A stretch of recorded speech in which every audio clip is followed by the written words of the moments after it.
Победителят тази година, той се казва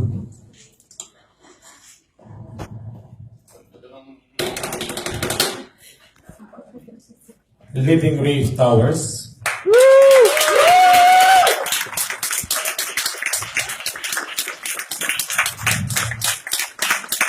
Поздравления!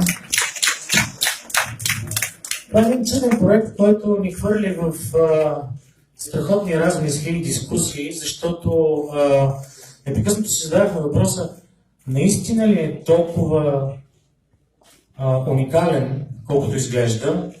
Възможно ли никой друг никъде по света да не го е направил? Наистина ли има потенциала, който заявява, че има? Отговорихме се на всички тези въпроси с да, искрено се надяваме той да впечатли голямото жури, пред което предстои да се появи. Искрените ни поздравления за искреността, за сърцето, с което правите нещата. Това наистина ни спечели. Поздравления. Може да кажете няколко думи.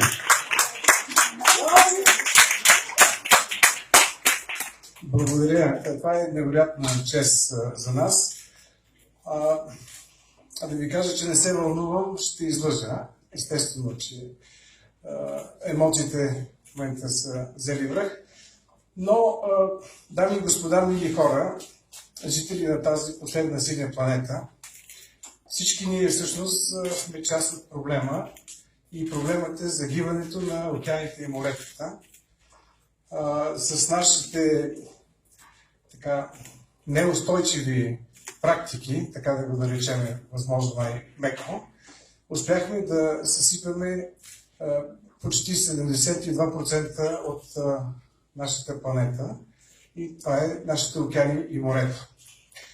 Всички ние сме част от проблема, но всеки един от нас би могъл да вземе информираното решение и да стане част от решението. Много ви благодаря.